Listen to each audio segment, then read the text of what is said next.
World-class guests, fascinating stories, inspiring messages. Welcome to Linda's Corner. Today, we're going to be talking about taking control of our time. I'm delighted to welcome special guest, Kyle Gillette. Kyle is a leadership and business coach who has helped small business owners and leaders around the world to take their businesses from good to great. He is an ICF certified coach, behavioral analyst, and the creator of the SAGE Mindset Leadership Framework that helps people gain clarity, build confidence, and generate new clientele. You can reach Kyle at his website, gillettesolutions.com, and I'll include a link in the description. Welcome, Kyle. I'm so glad that you could join with me today. Hey, Linda, thank you. I appreciate the opportunity to share with your audience. I am so excited to be talking about time because this is a resource that is so important.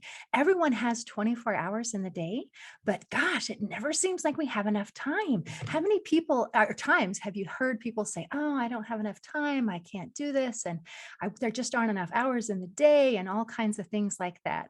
So when people come to you with a problem like that, where do you get started on how to help them get control of this thing called time? Yeah, there's a really cool story about a bank account that always renews every day with $82,400, and every day you get that amount deposited in your account. But you can't save any of it. You can't do anything but either spend it or waste it. That's really the two options, because it resets back to zero at the end of the day, and then you get another 82,400 put in there.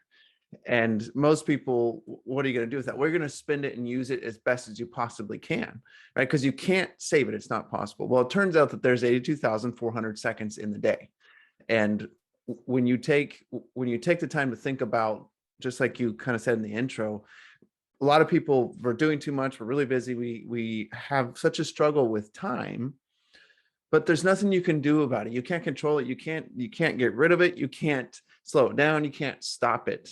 And I think a lot of people come in wanting to really, really control the actual concept of time, when the only thing they can really control is how they relate to it and what they do with time. And so until people get to that place of understanding that, and there's some biblical principles behind that, it makes it difficult for them to get comfortable with what they have available to them.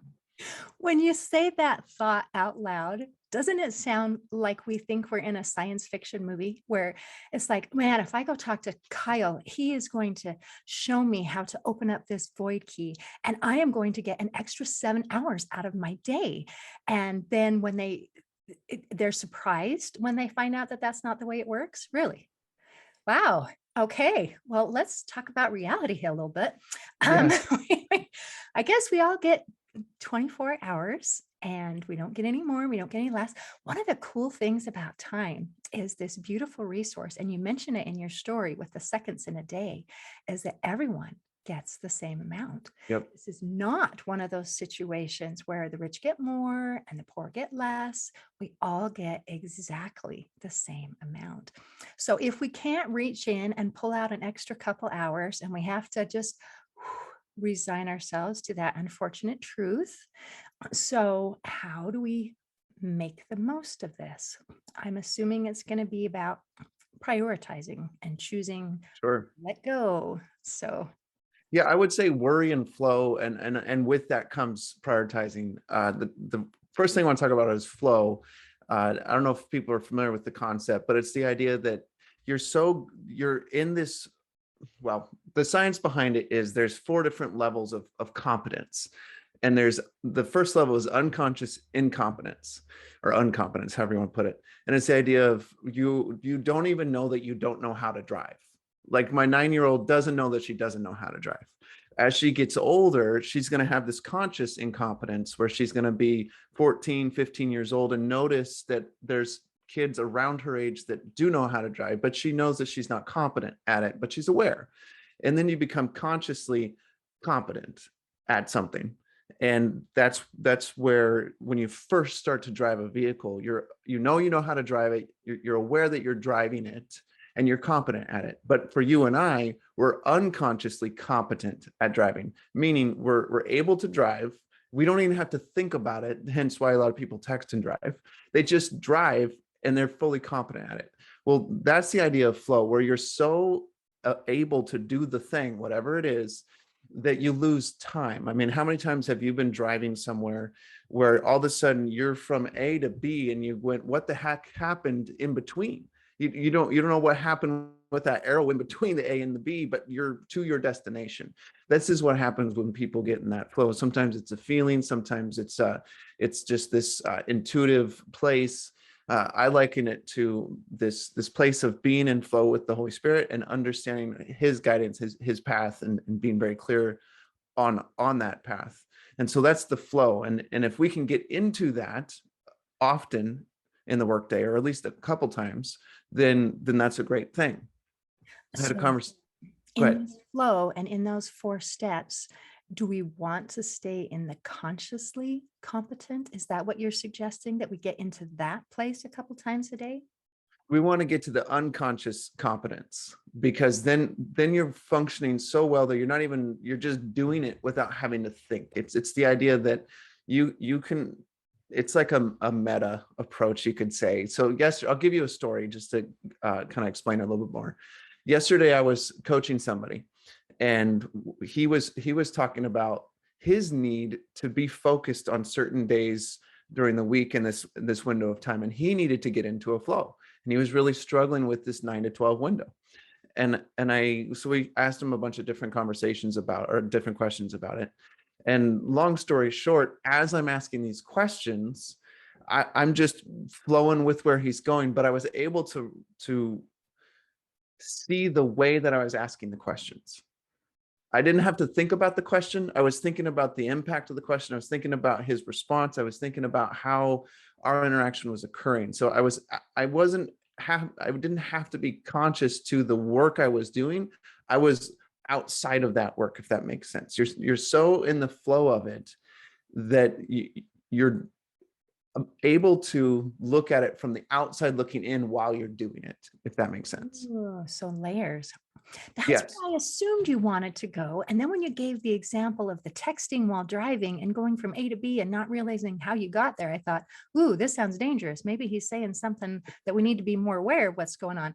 But it is that idea that we want to be so comfortable and so competent and so I don't know what else word to use besides those two in what it is that we're doing, that it flows naturally. That's Yes. the place that we're going. Okay, good. Because I thought that's where we were going to go. And then I got a little confused. So sorry about that. Okay. Yeah. So still, everyone who's listening, please don't text while driving. That's not a good idea. And it is a good idea to look up every once in a while and realize where you are between point A and point B. Okay. So now that we're on the same page again, sorry about that. Okay, so we need to get into this flow and into this good place. So let's say right now I am unconsciously incompetent. I don't even have a clue that I don't even have a clue. So how do Yeah. I get from there to where I want to be? So I've got my day, my time, everything is overwhelming. I feel like there's so much to do and no time to do it. And I feel like I'm a mess. How do I mold that into a flow where it's like, hey, today is a beautiful day and I've got plenty of time. I have, I can do all the things that I need to do today and everything is going to be great. And I'm not worried about a thing because guess what? Tomorrow I can finish the things that maybe I didn't complete today. And that peace that comes from knowing that, we really do have enough time. Yeah. We need a guide is what really helps. And sometimes that guide can be a person, and sometimes that guide can be yourself. But if it's yourself, you have to develop a system, you have to develop a process to be your own guide. And I serve as a guide to my clients, because what that means is I can be the Yoda, if you will. I can look at their situation from the outside looking in and be able to help them see what they're unaware of the struggle that they're dealing with, or unaware of how they're really not maintaining their priorities very well, or they're focusing too much on one thing or the other. So a guide is super helpful, someone that can step in and be blunt about what's working and what's not working for that individual. So they need to be very observant and be given access to you so that they can observe you. And that's why a coach is so powerful for that reason. But if this isn't something that people want to do, the other piece is documenting what you do and how you do it. I can't tell you how many businesses that I've worked with that their main issue is they don't document their process. They don't document their systems. And because of that, they get some sort of a result. They don't know how they got it. Or they get a really good result, but they still don't know how they got it. Or they fail and they still don't know how they failed because there's not a tracking and documentation of what works and what doesn't work. And this fits for the individual as well. So if you dial in a system of monitoring your own behavior, then you know where you're excelling at and where you're not excelling at, which allows you to take much more control of your time. And I teach a lot of people something I call a MOLO. It's really simple. It's just 5 questions. And the way to use it is you use it weekly. At the end of the week, you do a review of your week and you ask yourself 5 questions. And they have the same kind of cadence to them, which is, what should I start doing? What should I stop doing? What should I do more of? What should I do less of? And what should I keep doing? And you pick a topic to focus on and ask those 5 questions. So 2 weeks ago, I focused on the topic of my kids. And I was going, okay, what should I do more of with my kids, less of, et cetera, on through that list. And it is really helpful to highlight where you're not doing well, where you are doing well, and what you need to drop and what you need to keep. And this is where you start to take control of your time, but you have to ask yourself the right questions or have someone else ask you the right questions to guide you in your process to the right priorities and to taking control of that time. Wow. Thank you, Master Yoda. So we all need to be Padawans and kind of follow the force a little bit and be able to move in that direction. And I love that as you're talking about, you chose the topic of your kids and including them, because I think sometimes as we work on business and we focus on that and get those blinders on and think about, oh, I need to get my business successful, and think, hey, in just a quick 40 years or so, then I'll worry about my family. Well, guess what? Kids don't stay kids for a quick 40 years or so. So that is beautiful. And as we're talking about time, time is such a precious resource. And especially as we're talking about kids and being able to have those moments with them as they're growing up, because money, if we lose money, we can earn it back again. But time, once the time is gone, it's gone. And there's absolutely nothing we can do about it. So those are fabulous questions. I love them. Yeah. So is this related to the SAGE mindset at all? Is this a connection to that Yeah, you totally. created? Okay. Yeah, the MOLO is part of the growth mindset within Sage. So for listeners, Sage is a framework that I created about little over 3.5 years ago now. And it stands for 4 things: self-awareness, accountability, growth, and empowerment. And it's the idea that all great leaders have those 4 things in their foundation of leadership, in their approach to leadership. I call it a leadership house is really the way I describe it, where self-awareness is the foundation to your leadership house. The more self-awareness you have, the larger framework, the larger building you can put on top of your leadership. When you get to growth, it's the windows, or excuse me, it's the walls and the roof of your leadership. So this is the actual building of your leadership. The empowerment is the windows and doors. And the idea with the windows and doors is that people that are underneath your leadership roof can see out of your leadership and walk out of your leadership because they're ready, they're empowered to go. But also people can look into your leadership and walk into your leadership and be influenced by you because they're inspired to be under your leadership because you're doing such a great job, or you can be such a great mentor to them. So that's the empowerment. And then I did it in the wrong order. I do it on purpose, but accountability is the nails that holds everything together in your leadership house. If you don't have accountability, I don't care how good a foundation you have, I don't care how fast you're growing and how well you empower others. If you lose integrity, if you lose accountability, the whole leadership structure is going to crumble. And that's a very painful experience for all involved. And we've seen this on the news. We've seen this all the time, where there are some fantastic leaders out there and they have all those other attributes, but accountability crashes down their leadership and it crushes people. So that's really those self-awareness is the foundation. Accountability is what really nails everything together and keeps things sturdy, so that when the big bad wolf comes to blow your leadership house down, you can withstand the pressures of all those things that come your way, including the time pressure that everybody experiences. the busyness pressure, those types of things.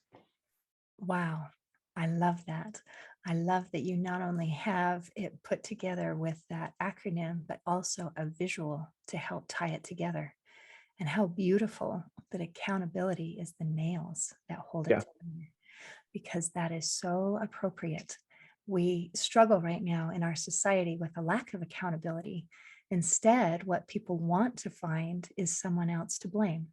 Mhm. It's like, let's nail this on somebody else without realizing that the nails of accountability go in our own house. Yep. And some people think also, if I blame someone else, then that means, people will like me. And a lot of times what it really is when people hold themselves accountable, that brings more respect, where you look at them and say, oh, okay, I can trust you. Yep. So that's deep. That's a beautiful, beautiful thing. And I love as you're talking about that self-awareness, and that connects back to your earlier analogy of being unconsciously incompetent. If we become self-aware, then we can no longer fit in that category of being unconsciously incompetent. Yep.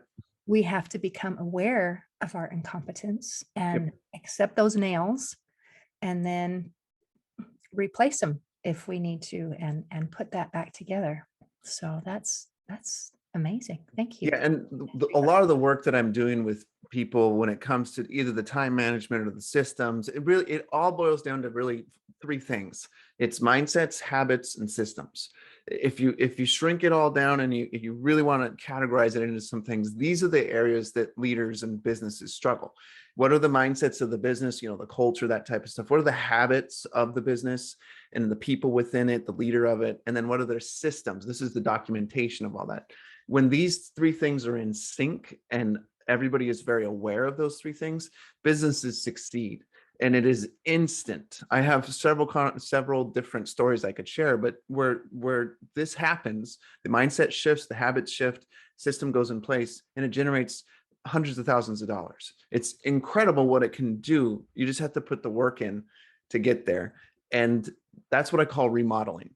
Because if you think about it, we can always, the growth mindset is the third piece of that formula, of that framework.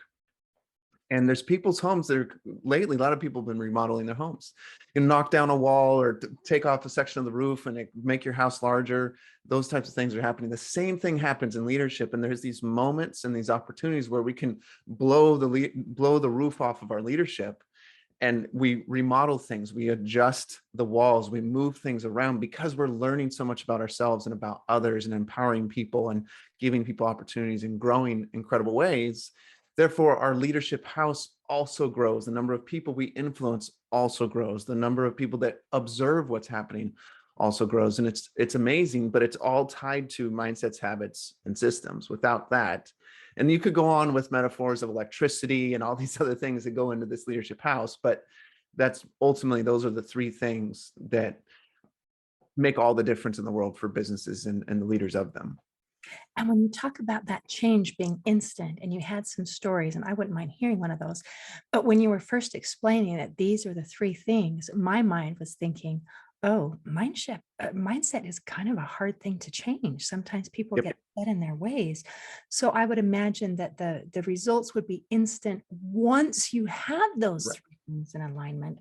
But I imagine getting those things into alignment is not going to be an instant process unless you're working with magical human beings who are willing to say, oh, I'm doing this wrong. Okay, well, let's fix it. Usually people are like, I'm not doing it wrong. That just natural pushback that goes in there. And it's like, no. Can I just like blame somebody or do another Yep. Facebook ad or something? I mean, isn't there an easier way? What do you mean I have to change? I don't like Yeah. that. Don't, yeah, talk to spouses. And then exactly what's going on. Talk to spouses or direct reports, and we'll know exactly what's going on with that. I had a house designer. Kind of ironic that we're talking about leadership house, but anyway, he's literally a house designer, fantastic, award-winning guy at this, and he doesn't have an architecture license, but he consistently wins the local reward for being the top architect out here, even though he doesn't have a license. So 3 years in a row now, he's won it, and it's really amazing. He does great work. And I was coaching him. It was our second session, right? Yeah, second session. And we were talking about this $4.5 million home that he was designing. And he had this certain fee that he was going to charge them for it. And he was feeling a little bit hesitant about how high the fee was. And he had his doubts about his role as the designer, even though he wasn't an architect. So his mindset was off track because he knows he's fully capable. He's received these awards. He's been paid well in the work that he's done. But he still had this mindset of, I'm not an architect, so I can't charge the fees of an architect. So we had a conversation around this, and I asked him questions about, well, what are their fee percentages, blah, blah, blah. So he told me, and I said, what can you do? And he thought about it for a little bit. And then he decided to up his percentage and up his fees. Well, what that did for that one project was it took it from $60,000 to $130,000 fee. And he decided to do it. He had the conversation and he won the project. The thing that happened there was this instant growth mindset. He blew the roof off what's possible in his mind as a leader, in his mind as a business, but also moving forward, he's going to maintain that mindset. So now his business is forever changed because he switched one little mindset about his self-doubt, about who he is and what he's capable of as a business owner, as a home designer, compared to this other group of people that are also really good at it. And that shift clicked into place everything that he needed to make a ton of money on that one project and going forward as well. And that's the beauty of the growth mindset. That's the beauty of self-awareness and locking these things in. And then, of course, in order to maintain it, he has to stay accountable to the promise that he made to himself about what he's going to start charging going forward. And this also empowered his business in incredible ways because he hired another person because his new fees have changed the way that he's working and the amount of income he earns. So he can bring a new person in, which grows his business, which also provides someone else a very good income, which is beautiful. One mindset shift created all this change and will ultimately design a beautiful home for this family and provides a living for one more person under his leadership. It's incredible how much can happen with a little tiny shift like that. I love it. And I love how it pays forward too. Yep. And it didn't in any way damage or harm any person along Nope. any step of the way. It was a win and a win. I mean, here you have this award-winning, competent, capable creator who is now being compensated for that. Yep. And being able to help. And like you said, hiring someone else and creating more income and creating a job. That's a really big deal to be able to create a good job. Yes. That's lovely. That's lovely. I've asked my dad in the past. So he's a orange farmer in California. And I've asked him a bunch of different questions about what he does, how he does it, those types of things. And I did some work with him growing up, but ultimately moved away from that work or that career. And so, but he's an entrepreneur. He started the business when I was basically a newborn and has bootstrapped it all the way up to where it is now. And I asked him questions about what he's most proud of and those types of things. And the thing that jumped out to me was he's employed really hundreds of people and some people for decades. And what that's done is that's allowed those families to send their kids to college. It's allowed those families to have stability. That is such a beautiful legacy, which is kind of the last piece of the leadership house, is you get to leave a legacy. If you build a beautiful leadership house, ultimately it leaves a legacy. And we all know this about great leaders. We all know this about wonderful homes. It's a legacy that lasts for generations. And it's the same thing in leadership. When you do a great job as a leader, you leave a legacy that matters for generations of other people that are influenced by what you do and how you do it. But you have to focus on those four things: self-awareness, accountability, growth, and empowerment, within the framework of the mindsets, habits, and systems. If you do that, you can leave a legacy that is incredible. It takes work and it takes time.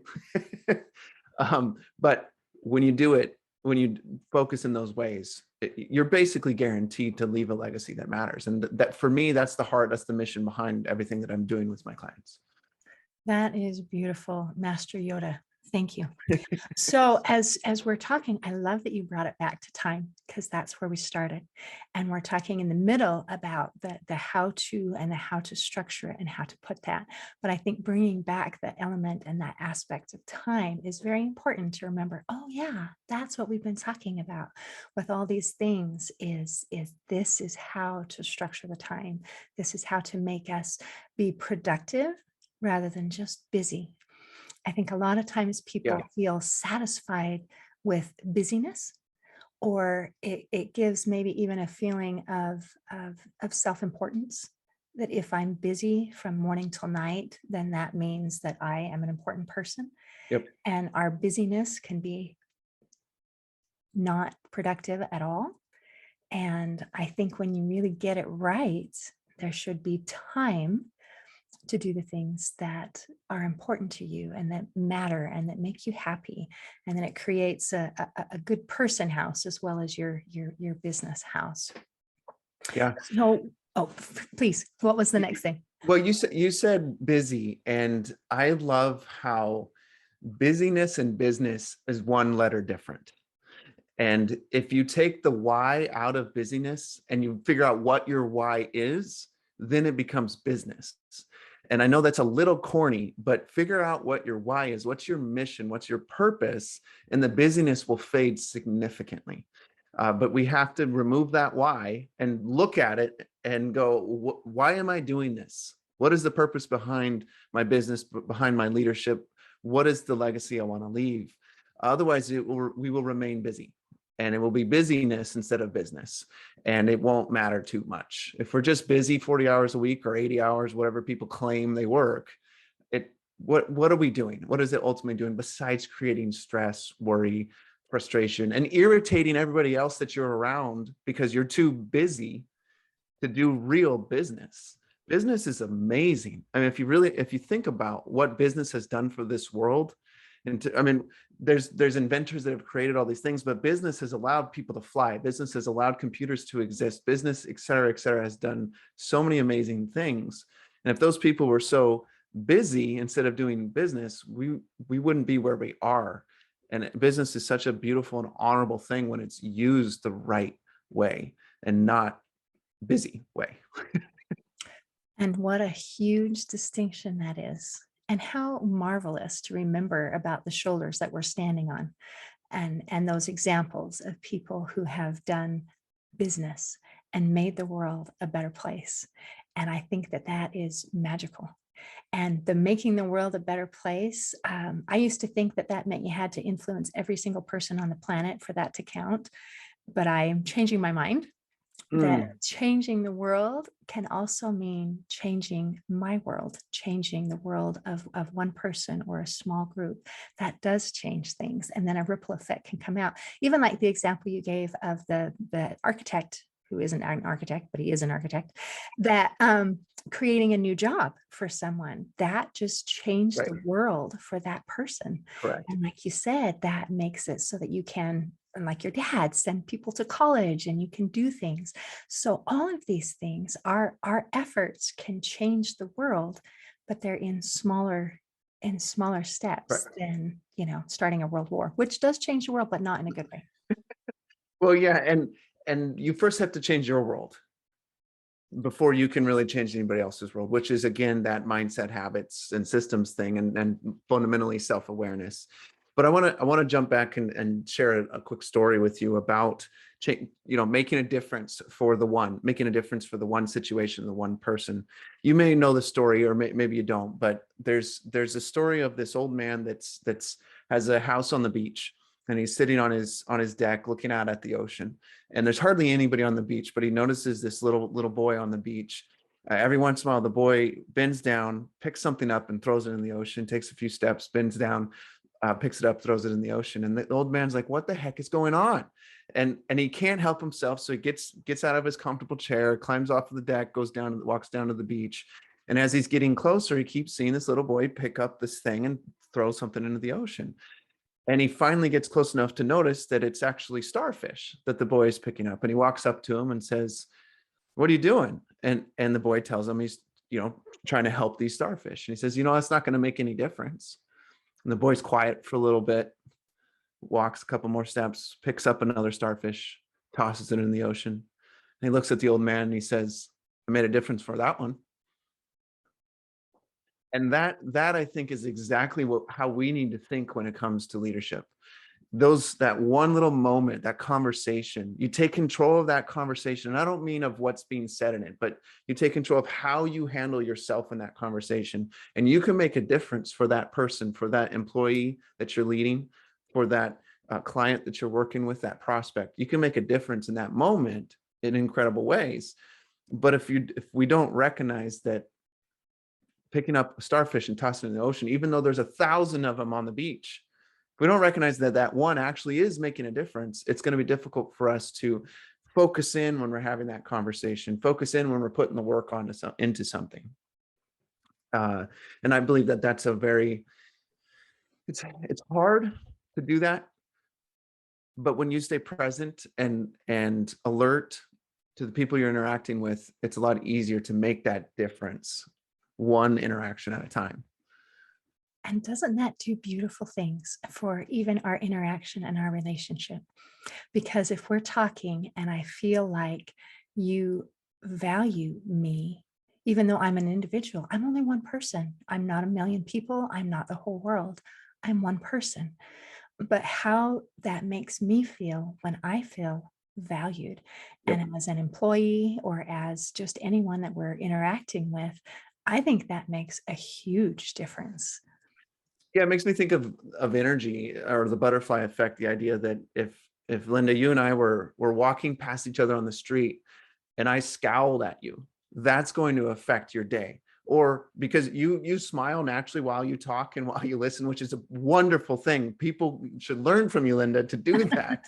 I wish I did it more. I try to smile more when I talk, but I don't do it as well as I could. I'm a little bit more serious than I probably should be. But just that simple smile can shift someone's day. And this, again, it sounds a little corny, but this is the difference you can make in your business as you interact with people. Because I can't tell you how many people I've worked with that their employees enjoy their job because their leader is happy. Their leader appreciates them. Their leader honors them by having a conversation with them for 1 minute or 2 minutes every once in a while and smiling and asking them about their day. That changes the loyalty. That changes how well that employee is going to perform, which, to flip us right back to time again, is going to help your business be far more efficient and effective overall, because your employees are far more engaged just because you smiled or just because you engaged more purposefully with them. So I know from the beginning we're talking about time and what are the strategies, and we haven't really shared too much on strategies, but ultimately this is a strategy. Put a smile on your face like Linda does and like I try to, and I guarantee that will make a difference for the people that work for you and anybody that you bump into. And it's corny, but it's true. it's I true. love that that's such a win-win situation. And it's actually something that's quite free. And I can smile even while I'm listening. That's like multitasking, right? And I can smile while, doing something, and it's not a hard change. It might be a bit of an adjustment, but Yeah. it's not really that hard once you get the hang of it. Yeah. Can I share some time strategies with your audience to Oh, help yes, them a little please. bit to get kind of nitty gritty there? Um, Obviously, the MOLO is something that is very helpful. And just to clarify why it's called a MOLO, is two of those questions are, what should I do more of? What should I do less of? So that's why it's called a MOLO. And I highly recommend that you do it weekly, not daily, weekly. And when you do it, do ask those 5 questions, but pick a specific topic that you want to think about. And I said, kids, what did I do this Saturday? What was the topic? I think it was marketing. I think promotion, I think was the word. The topic was promotion. So I asked those 5 questions about my business for promotion. And then I answered those questions. The other thing is that I document it in one long, it's actually in a to-do list, but I document it in one long to-do list so I can look back at the progress I've made. And that's really helpful for the growth mindset. That's really helpful for the self-awareness and accountability. It kind of brings it all together because you have it in one location to allow you to reflect on it, to see what progress has been made, and to be encouraged by the progress. So wherever you do this, either a notebook, a to-do list, whatever, do it that way. And the other thing is, answer the question with no more than 2 actions. So what happens is it's 5 questions. And if you come up with more than 2 actions, you're looking at 15, 20 actions, which is just unrealistic and will create more stress in your time. But it also has this built-in stop doing and do less of, which is helpful. So automatically, by the time you're done doing this, you're going to net at least 0, if not net gain on it. Because what I mean by that is you say, I'm going to do more of this, but I'm going to do less of this. I'm going to start doing this, but I'm going to stop doing this. So you're choosing way better behaviors and mindsets with the start and more of, and eliminating the bad habits and the bad mindsets with the less of and stop. And then of course the keep is the reinforcement of what is working well. So that's one great way to strategize how you manage your time. To get into the nitty gritty, something I learned from working with a coach, she asked me a question about slowing down. I said, I really want to work on slowing down today. And so we started having a conversation around this. And long story short, I realized that the best way to slow down is in the transitions. And what that means, I call it the magic of transitions. When you and I are done with this conversation, Linda, you're gonna hit stop. We'll probably chat briefly, and then you're gonna move on with your life. I'm gonna move on with my life. Very likely, I'm gonna walk out the door that's behind me and go pet my dog. That's typically what I do after I'm done having a longer meeting, so I can refresh myself. But that's a transition. I'm transitioning from my desk and out of my office and into wherever I'm gonna walk to. In those moments, we can do one of 3 things. We can pick up our phone or distract ourselves with something. And that's going to create a problem because, well, we can do that. We can distract ourselves. The second thing we can do, or another option, is we can reflect. I can think about, what were the questions Linda asked me? How did I answer them? What insights did I get? What insights could she have received from it? How did the listeners respond to it? I can ask myself a couple questions about my interaction on this podcast, or my interaction with whatever I last did, or whatever the listener is last doing. Third way is to just shut up and listen. As you walk away, as you transition from A to B, from whatever you're doing to the next thing, just be quiet for a moment and listen. Don't talk, don't pick anything up, don't think about anything. Just be as quiet as you can and listen to what God has to say to you, what the universe has to say to you, whatever you need to say to yourself, but listen. And that will help you recover so much time in your day, because it forces us to slow down just a little bit. And you don't have to do this in every single transition. I mean, every time we walk somewhere, we're in a transition. That's a great way to think about it. If you're walking somewhere, that can be a magical moment for you to be quiet or to reflect and not distract. And we experience those moments 150 times a day. So if you can leverage maybe 10% of them, or even 5% of them, and 7 or 8 of them where you're actually quiet or reflective, it will fundamentally shift the way you view your day and the way that you're viewing how you're leveraging the time of your day. That is beautiful. So now I have a question. Where does petting the dog fit into those 3 things? It is definitely a reflective thing for me. Okay. Yeah, because it gives me, because I have a task to do. So and it's simple. I'm walking to go pet Shelby. And as I'm walking, I'm not thinking about anything else, because the task is so straightforward that I can just reflect on what happened prior. If I'm jumping to a new task, like emails or a phone call or something else, then I have to engage my brain in that moment, when it's so much better to give ourselves time to transition to this bigger thing or this new task, because we don't switch like this. Multitasking is a lie. It doesn't exist. It's not a real thing. True. I've read that it takes 20 minutes for our minds to connect from one thing, disconnect from it, and then reconnect to a new thing, or connect to a new thing. And so that's why these transitions are so important, to use them appropriately, and take your dang phone out of your pocket. Don't put it in your pocket. Don't carry it on your person. Set it aside. If you misplace it for a little bit, the world's not going to end. Just don't put it in your pocket, especially the men out there. Don't put it in your dang pocket. Put it somewhere else. Put it in your work bag. Put it anywhere but your pocket, because it's so easy to get distracted by it. It is so true. And we have so many distractions available. And I loved your idea about stopping and that transition. And I talked to someone else who said that every time he says, to make sure that I stay productive and not busy and working from home, that can be challenging. Yeah. He says, I set a timer, and at 1 hour, I stop and I dance around the room, and then I come back, and then I'm ready to re-engage. So I think in addition to just the transition, it also gives our minds a break.